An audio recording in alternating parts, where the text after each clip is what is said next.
Many of you know the speaker that we have this morning. Some of you know him far better and for far longer than I.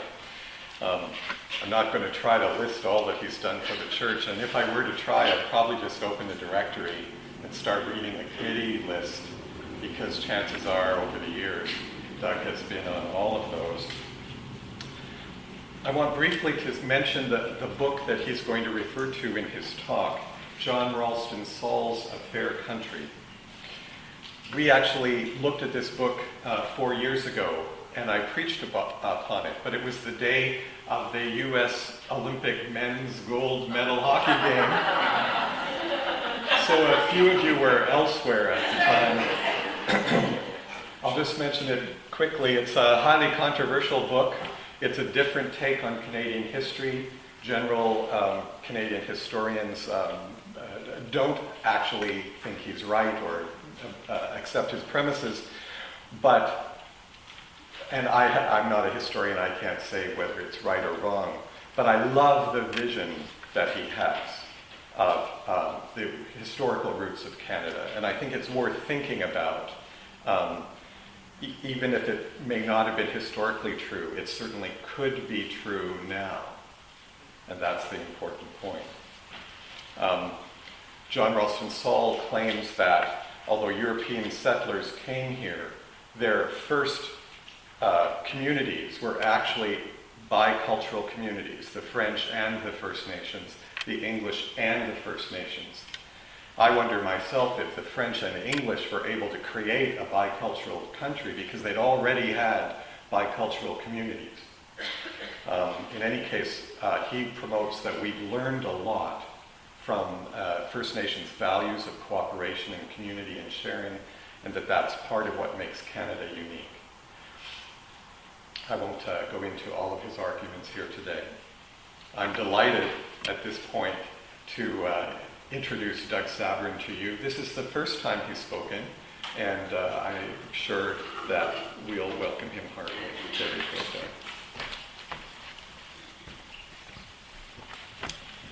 Thanks, Stephen. Yes, this is the first time that I have actually spoken to this congregation in this capacity, so it's a very special day for me. And thank you, Stephen, for that introduction around the John Ralston Saul's book, A Fair Country. And in fact, the Unitarian Church hosted John Ralston Saul when the book first came out, and I had read the book and I disagreed with it, and I thought I would go and listen and see what he had to say, and I came away from that kind of unchanged. So, I was talking with Vandy Savage, our beloved Vandy Savage, who, as many of you probably know, has become immersed in the environmental movement and has become very, very close to many First Nations leaders in Vancouver.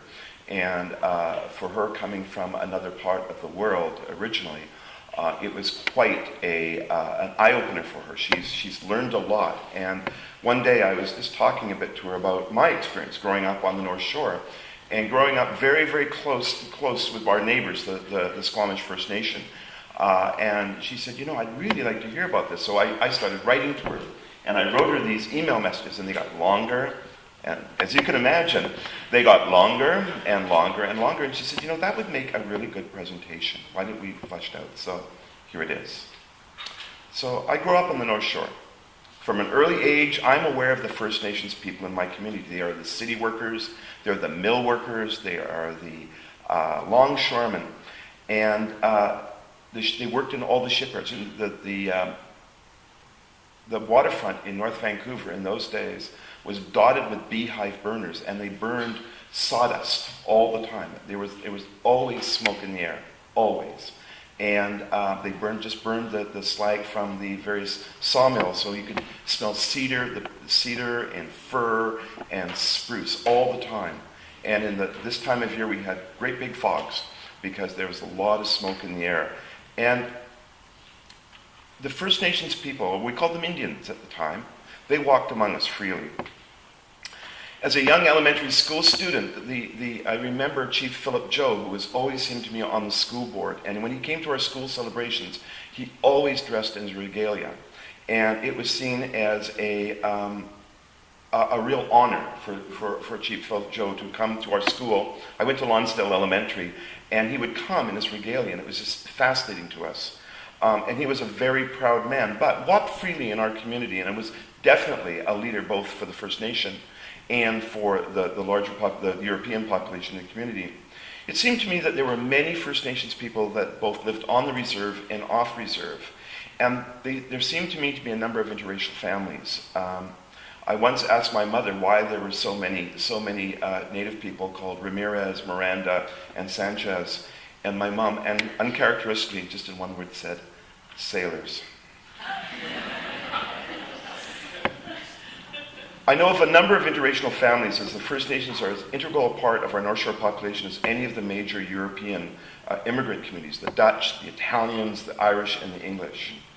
The First Nations kids mostly attend Roman Catholic school. The Roman Catholic school and the Roman Catholic churches were the very first churches on the North Shore. So St. Paul's, St. Anthony's, Holy Trinity, and so forth. But we interacted with the First Nations children a lot, both in sports and when we hung around the waterfront. The Squamish First Nation are devout Roman Catholics while preserving their cultural and spiritual traditions, but they're different. Their concept of time and place is obviously different to European cultures, but they also seem to have a richer and deeper connection to the earth, and their lives are more closely regulated by the seasons. Now, I don't want this presentation to become some of my best friends are Indians, but I used to think that I hadn't much exposure to the First Nations and their approach to life until I began to consider how important and pervasive their influence has been on my life as a young person and then as an adult. In this presentation, I will approach my life in chronological order and describe my experience with First Nations culture. I'm going to be discussing my initial reaction to John Ralston Saul's book, A Fair Country, in terms of my personal and my professional experience, and add my insights to the ideas in the book and how they play out in Canadian history. At an early age, our family boat is moored at Mosquito Creek. Mosquito Creek is operated by the First Nations. It's on a small bay, and it's fronted by the St. Paul's Church. Every year, the Squamish people have a huge potlatch, and they invite everybody from the North Shore to come. And the high point of the potlatch are the canoe races. And they have both men's and women's canoe races, singles, doubles, and the great big war canoes. They go out from the shore around a sawdust barge and back. And my mother was heard to remark that this would just been like the old days without the sawdust barges. And people come and because our boat is a large one and it's outboard on the pier, and it has the best seating to watch all the races. And the races are ferocious. The First Nations people, they are ferocious competitors. And there's lots of spills, there's lots of sinkings, there's lots of goings on. And they compete, and the race course is followed by everybody who's on the shore. And all the First Nations people are dressed in the regalia, and they cook bannock, they cook corn, and they cook salmon. And I don't ever remember that we paid anything. I just think that there were these huge pits, these fire pits, and we were just expected and welcomed to come onto their land and be part of their celebration. Dances. The non-native people attended as a proud occasion. The First Nation welcomed their neighbours to join them in the celebration of their people's traditional sports, dances, and food. It seems to me that the festivities are unchanged over the years and demonstrates the strength of cultural survival. Friendly competition is expected, and inter-clan rivalries are old and strongly felt.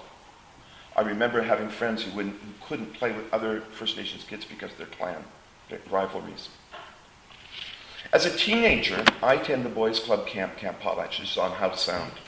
And it's built on the site of a traditional Squamish Nation Howe Sound fishing camp. And its program is based on West Coast Indian traditions. The campers are given tribal names, so Tlingit, Kwakiutl, Chilkat, and the campfires and ceremonies honor the traditional peoples of their land. The camp director and the senior staff are accorded the respect of elders. And I realize that the campers and staff appear to be closer to Mother Earth than Sister Moon, and respect for the earth is paramount. There are 2 or 3 largish totem poles at a point of land, and I am told that my father had carved them before he went off to war in Europe, to bless him and his comrades, and to bring them home safely, which is what happened. But that's another story. I remember in 1969 when we had the first man on the moon, we sent every tribe of kids out around the Howe Sound, and they were to make signal fires. So when we heard that the man had hit the roof, with Armstrong had stepped off the space capsule, was on the moon, we lit a huge signal fire at our beach at Camp Potlatch. The fire went off, and around the Sound were signal fires. It was absolutely magic, and all of the chiefs of each one of the cabins commented when they came back that when those signal fires went off, the kids were silent, and they didn't speak for the rest of the evening, and they paddled back in their long war canoes back to the signal fire at our camp. It was absolutely magical. As an adolescent, I attended a remarkable experimental high school, Carson Graham. I was one of the first graduating classes there. There's an honored place there for the First Nations, and Chief Dan George is an emeritus faculty member. One of the most profound experiences of my life was joining in an assembly where one of the First Nations women in our class, one of my classmates, had died, had been murdered at a sleazy hotel at the bottom of Lonsdale, and she'd been prostituting. And Chief Dan George led a dance of great sorrow for this young woman's loss. And I remember our principal, who we greatly honored and respected, dancing in his regalia, weeping for the death of this child, weeping around, and how everyone in that gymnasium, all the students, 700 or 800 of us, slowly got up and joined in the dance for this young woman who had been so terribly murdered. And it was such a tragedy for both us, our school, and for the First Nation. We have lots of First Nations people in our school, and they're all in leadership positions, and they're very, very remarkable young people, and some of them are Bakers, some of them are Nahanis, some of them are Georges, some of them are Rivers, and they are quite remarkable, and they are our student leaders, and all of those young people have gone on to become leaders in their own communities. Chief Simon Baker, I remember when I was a little kid, whenever he was at a meeting, he always used to welcome people to their traditional lands. Long before it became a kind of thing to do, Chief Baker would always say, "Welcome to our traditional lands. You're welcome. Use the land wisely."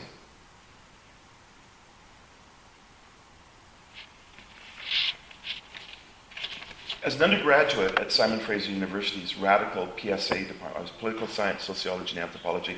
We used to spend more of our time striking and picketing than we did in class. But I'm introduced at that time to the First Nations struggles to separate from the oppression of the federal government's Department of Indian Affairs. We study Harold Cardinal's book, The Unjust Society, and we were introduced to politics of cultural and spiritual survival of Canada's First Nations. We were introduced to the impact of banning potlatching amongst the West Coast First Nations, the looting of cultural and spiritual artifacts by European explorers and missionaries, and the decimation and suffering brought in by newly introduced diseases. I think of myself as fairly aware, but much of this is new information, and I'm horrified. I research totemism and the Kwakiutl struggles to maintain traditions and culture in the face of Western religion, disease, and repressive laws. I also learn about the long political struggles of the First Nations people to regain their lands and restore traditional observances and rights. Parenthood. Our children participate in the Longhouse program at the North Vancouver School Board's outdoor school, and I did it 3 times. As a parent, volunteer, and students, we learn songs and dances and learn about traditions for food gathering and food preparation from our local elders, who teach us that everything has meaning. We sleep in a traditional longhouse and eat salmon and bannock. I noticed that the children often quietly sing the songs to themselves for food gathering and returning the salmon bones to the river. They are attracted to the simplicity and the meaning of the songs and the stories. Professionally, as a child care worker at Brandon Lake Boys School, some of the older people remember that that's one of the things that you were threatened by as a child. If you're not good, I'll send you to Brandon Lake Boys School. It was reform. They called it a treatment center, but it's really a reformatory. And I'm given a program called Park House, and Park House was a program. And when I think of it, it was absolutely foolhardy. It was a crazy thing. I was one 20-year-old or 21-year-old kid from the North Shore, green as grass. And I had 18 kids in my unit by myself, and all these 18 kids mostly were First Nation, and they were of an age and they'd been charged with an offense of 2 years more a day, like 2 years plus a day, and they were on their way to an adult institution once they reached the magic age of 18. They had absolutely no hope. They were absolutely fearful of what was waiting for them in an adult institution. So we brought in elders from the Nanaimo people to help them prepare spiritually for their next you can't even call it a challenge, their horror that awaited them in the adult institution. There's no doubt in my mind that many of the First Nations kids are charged with much, much higher time than white kids are, and a lot of these kids come from very, very, very isolated places in the province. In fact, one of the kids I remember very clearly was a young man who barely spoke English, and he was there for second-degree murder. His uncle, who was the head of his clan, had been terribly injured in a fishing accident and told his nephew that he had to kill him properly so that he wouldn't be a draw on their resources as a family. And being a young man who was quite spiritual and also obviously wanted to do what his uncle did, kill his uncle. And he was charged with second-degree murder and was looking at a lot of time. He was absolutely bewildered and shocked. He had never, ever been south of Prince Rupert. As a young social worker in the Lower Mainland, I have the opportunity of appearing many times before His Honour Judge Alfred Scow, who is the first Aboriginal appointed to the provincial court. He is a wise man and approaches his work on the benches in Elderwood. He tells me that his handicapped younger brother had been taken away from his family. He's from Alert Bay. He tells me that his youngest handicapped younger brother had been taken away from his family in a remote village by government authorities, and his family never saw him again. He tells me this with tears in his eyes and says this was a loss that his family had never recovered from.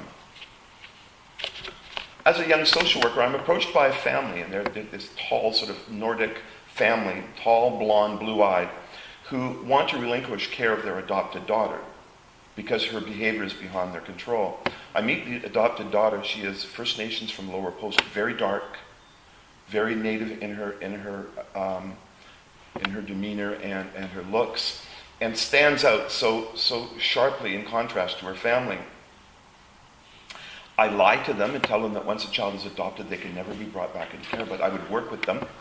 And I think that's a white lie. And I work with the family, and what we do with Sally is we end up sending her to Lower Post. She would have been adopted. She always thought her mother had died. Her mother had never died. This is part of what we call the 60s scoop, where many, many First Nations children were taken from their families right across Canada, adopted to families with absolutely no documentation. The 60s scoop. So Sally ends up spending part of her time with her family in the north and part of her time in the family in the south. I'm very pleased to tell you that she is now the head of social work at Whitehorse Hospital. And a number of years ago, 2 French filmmakers made a film about Sally and me. And it was really cool. It was a wonderful story about how this young woman was able to live in 2 cultures. And with the help of her family and her social worker. The only problem was these 2 French filmmakers wanted to shoot the movie in French. I have a French last name. My family is English. I speak not a word of French. So we had to do this whole thing. Sally is completely bilingual. She did her social work training in the armed forces, so it was pretty funny. When our son Dookie is born, our youngest son Dookie is born, I'm the executive director of North Neighbourhood House. There's a volunteer-operated free clothing exchange for low-income people on site called CoPro, and Alice McSherry isn't here, but Alice McSherry was one of the people who started that program. And it's called CoPro. A few days after Dookie is born, I'm invited by the volunteers to come downstairs to receive a blanket that they had made for our baby boy. They had asked an older First Nations man who was in the food bank lineup to bless the blanket and our son. I'm so moved by the dignity and love of the simple ceremony that I break into tears and thank them for their kindness. Years later, I reconnect with the elder in a health club spa pool, but that is another story. We still have that blanket, and it has protected our youngest son for 30 years. I'm involved with the Haida, with many Haida in the Haida Gwaii, when I'm the executive director of the Canadian Diabetes Association, and its research projects into the prevalence of type 1 diabetes amongst the Haida people. They welcome me into their homes with a simple dignity and lots of their unique humor. I learn how they live in harmony with animals and nature and keep the balance between preserving nature and using nature for their purposes. I participate in a number of ceremonies and honored to be invited to the raising of Robert Davidson's totem pole in acknowledgement of his father Claude and his clan. But that too is another story. A fair country. I think most of us would agree that Canada has been anything but fair to the First Nations people.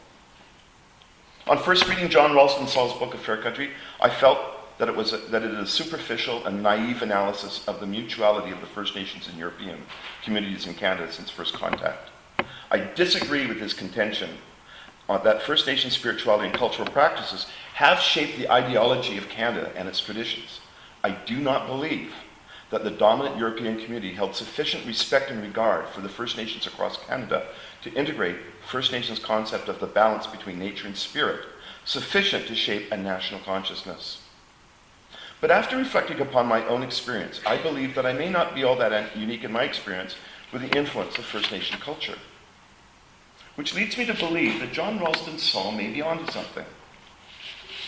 Despite efforts to marginalize the First Nations since original contact with Europeans, its traditions, lore, and spiritual practices have meaning for our lives that in many ways as newcomers to this land. The mantra of peace, order, and good government, or fairness, John Ralston Saul says peace, fairness, and good government, is what sets us apart from our southern neighbours, which has as its mantra life, liberty, and the pursuit of happiness. Canadians have adopted the idea that group rights are more important than individual aspirations, and peace between groups is an aspiration, as is a democratic form of government. Did we learn these ideas from the peoples native to Canada, or were these great ideas the result of humanism and the European Enlightenment? Last year, I attended the funeral of the father of one of my boyhood friends. Wilfred's wife, Elsie, is a member of the Squamish First Nations, and their oldest son is married into the Baker family. The funeral struck me as in a most nostalgic way. It reminds me of the social gatherings in the 1950s and early 60s, when First Nations peoples and European newcomers freely socialized and mingled together publicly and were much more integrated and prominent in community life. I asked a close friend who has also grown up and worked on the North Shore what had happened. His reply, the 60s. He believes that the 60s were a tragedy for the First Nations and that the cultural shifts resulted in social isolation, disenfranchisement, and the loss of spiritual direction. As well, the 60s saw the emergence of a new bilingual and bicultural dialogue in Canada as a priority of the then Trudeau government. The First Nations were no longer considered as culturally significant or a part of the national dialogue. Drugs also made significant inroads into the First Nations, and the resulting social upheaval ensured that the First Nations become isolated socially and marginalized culturally. The impact of the 60s scoop and residential schools, drugs and drug culture, alcohol and alcohol culture, and family dysfunction ensures that the First Nations come to be considered as a liability rather than key players with an important role in a multicultural society. During this time, the First Nations population declines and diminishes. Traditional spiritual and cultural practices are weakened in the face of shifts in the dominant culture, and they are consigned to the political slag heap. The First Nations across Canada lose their voice and their importance to the national dialogue.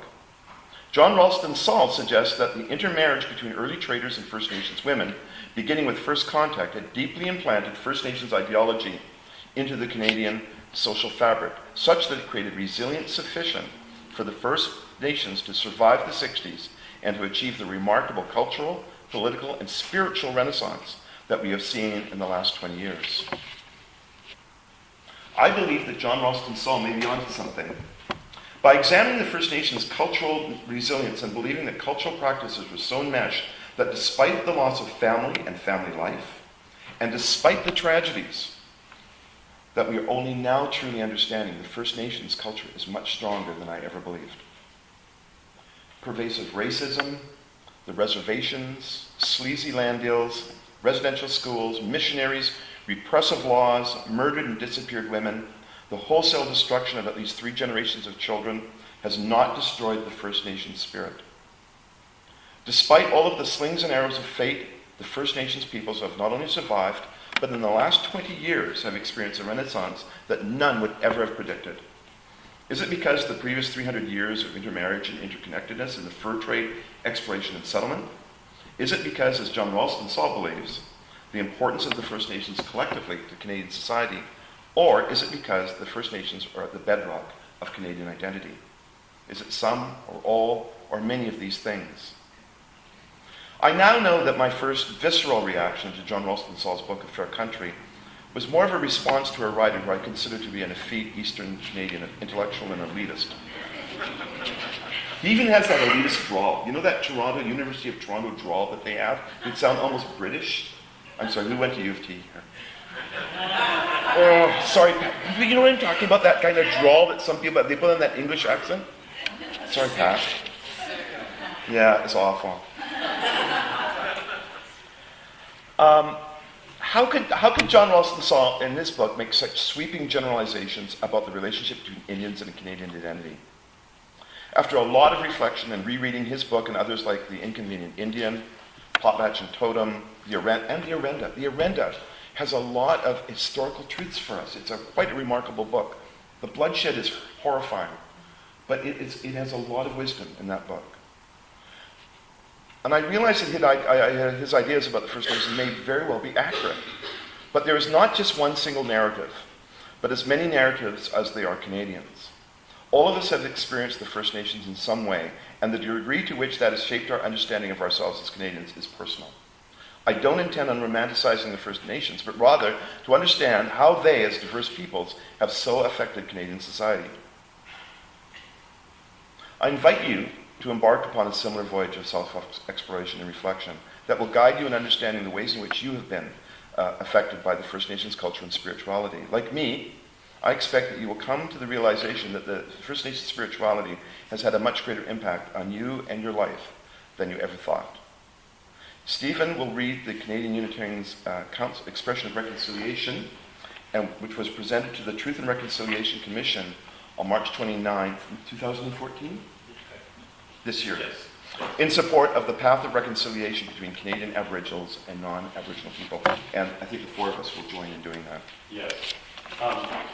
We're going to go a little late, but we will cut out certain things that we can't cut out, but we can't cut out this.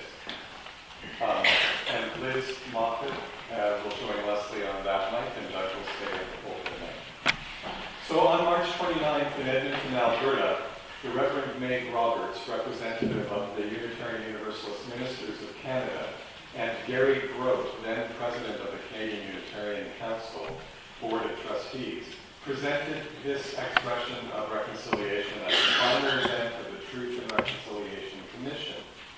The following day, a Sunday, March 30th, virtually all the Canadian Unitarian congregations read this statement out together. Well, we had guest visitors that day because the evening before was Samaya Oakley's ordination. And this came up later than our plans for that. And so I just said, we will hold on to this until a day when it's relevant and more powerful, and this is that day. And so Leslie, Doug, and Liz will actually read out the statement. On behalf of the Canadian Unitarian Council and the Unitarian Universalist Ministers of Canada and North Shore Unitarian Church, we commit today to the journey of healing and reconciliation between Canadian Aboriginal and non-Aboriginal people. We commit to these steps to advance that journey. To assemble educational materials for our congregations regarding the history and impact of the Indian residential school system. To create a new program for congregations about racial equality and intercultural competency. To continue to encourage our congregations to learn more about the richness of Aboriginal spirituality and cultures, working together to advance the struggle for justice for Aboriginal people. Canadian Unitarians draw from various sources for inspiration, direct experience of the forces that uphold life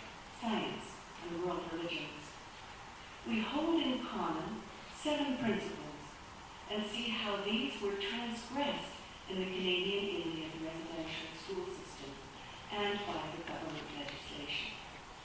We affirm the inherent worth and dignity of every person. This was denied when First Nations were forced to relinquish their cultural identities and denied the nurturance of families and communities. We affirm justice, equity, and compassion in human relations. These were violated when parents were forced to give up their children to a school system where so many children were emotionally, physically, and sexually abused. We seek to accept one another and encourage each other's spiritual growth. This was disallowed when spiritual practices were outlawed and another religious tradition imposed. We support a free and responsible search for truth and meaning. Although many children received basic education, they were also used for manual labor, living in unsanitary conditions, leading to thousands of deaths from tuberculosis and other contagious diseases. We promote the right of conscience and the use of the democratic process within our congregations and in society at large. The mere imposition of the school system was a clear violation of the use of any democratic process. We affirm the goal of world community with peace, liberty, and justice for all. How could this be achieved when government legislation revoked the basic rights of Aboriginal people to govern themselves? We respect the interdependent web of all existence of which we are a part. This principle is integral to Aboriginal culture. Not only did non-Aboriginals lose an opportunity to learn from First Nations cultures, this understanding was all but eradicated from their children's way of life by the school system. Our congregations across Canada have read this expression of reconciliation in their services. We want our Aboriginal brothers and sisters to know that we walk with them. We light this candle of global concern this morning. May it light our way to truth, offer its worth in our healing, and may its fire strengthen our commitment to the process of reconciliation.